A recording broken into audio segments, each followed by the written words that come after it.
તો દક્ષિણ ગુજરાતમાં ભારે વરસાદની આગાહી। સુરત જિલ્લા કલેક્ટરે શરૂ કર્યો કંટ્રોલ રૂમ। 24 કલાકનો કંટ્રોલ રૂમ શરૂ કરાયો છે।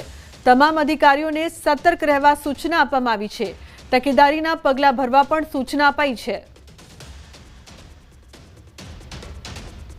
હવામાન વિભાગની આગાહી વચ્ચે ગુજરાતના 21 જિલ્લામાં ભારે વરસાદની આગાહી કરવામાં આવી છે। તેને લઈને સુરત કલેક્ટર દ્વારા કંટ્રોલ રૂમ શરૂ કરી દેવામાં આવ્યો છે। દ્રશ્ય સીધા જોઈ શકાય છે કે વાતાવરણ છે તેના પર નજર રાખવામાં આવી છે। ખાસ કરીને દક્ષિણ ગુજરાતમાં સુરત હોય, તાપી જિલ્લો હોય, નવસારી હોય, વલસાડ હોય કે ડાંગ, આ તમામ જિલ્લાઓમાં સૌથી વધુ વરસાદ થતો જોવા મળતો હોય છે। ખાસ કરીને સુરત છે કે જે દરિયાકાંઠે આવેલું છે, એટલે કે આગામી દિવસમાં વાવાઝોડાની શક્યતાઓ છે અને ત્યારબાદ વિધિવત ચોમાસાનું આગમન થવાનું છે। તેને લઈને કહી શકાય કે તમામ જે પાસાઓ છે પાસાઓને ધ્યાનમાં રાખીને તાત્કાલિક કંટ્રોલ રૂમ શરૂ કરી દેવામાં આવ્યો છે। તમામ વસ્તુ પર અપડેટ રાખવામાં આવી રહી છે, એક એક વસ્તુ પર, અને તેના આધારે જ્યાં જરૂર પડે તે સ્થિતિને પહોંચી વળવા માટેનો પ્રયાસ કરવામાં આવ્યો છે। અધિકારી આપણી સાથે છે, આપણે સીધા એમની સાથે વાત કરીશું।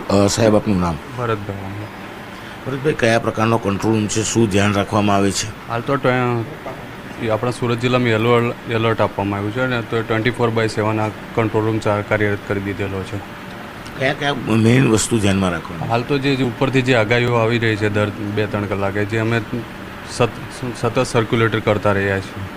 બિલકુલ કહી શકાય કે જે પ્રકારે આગાહી આવી રહી છે, કારણ કે આગામી 4 દિવસ હજુ પણ ભારે વરસાદની જ્યારે દક્ષિણ ગુજરાતમાં આગાહી કરવામાં આવી છે, ત્યારે બીજી બાજુમાં અરબી સમુદ્રમાં ડિપ્રેશન એટલે કે શક્તિ નામનું વાવાઝોડું જ્યારે ઊભું થઈ રહ્યું છે, એટલે કે તમામ મુદ્દાઓને ધ્યાનમાં રાખી સુરત કલેક્ટર દ્વારા ખાસ આ કંટ્રોલ રૂમને કાર્યરત કરવામાં આવ્યો છે। તમામ વાતાવરણના એક એક મુદ્દા પર ધ્યાન રાખવામાં આવી રહ્યું છે અને જરૂર પડે અને જે સ્થિતિ હોય ત્યાં પહોંચી વળવા માટે તંત્ર કામ કરી શકે તેને ખાસ ધ્યાન રાખી આ કંટ્રોલ રૂમથી મોનિટરિંગ કરવામાં આવી રહ્યું છે। કેમેરામેન જીગર કુલ સાથે કીર્તેશ પટેલ, ન્યૂઝ 18 ગુજરાતી, સુરત। તો રાજકોટ જિલ્લામાં વરસાદી માહોલ છે। ગોંડલના ગ્રામ્ય વિસ્તારોમાં વરસાદ વરસી રહ્યો છે। કડાકા ભડાકા સાથે વરસાદ ખાબક્યો। ગોંડલ ઉપરાંત કોટડા, સાંગણી, શાપર, વેરાવળ સહિતના વિસ્તારોમાં પણ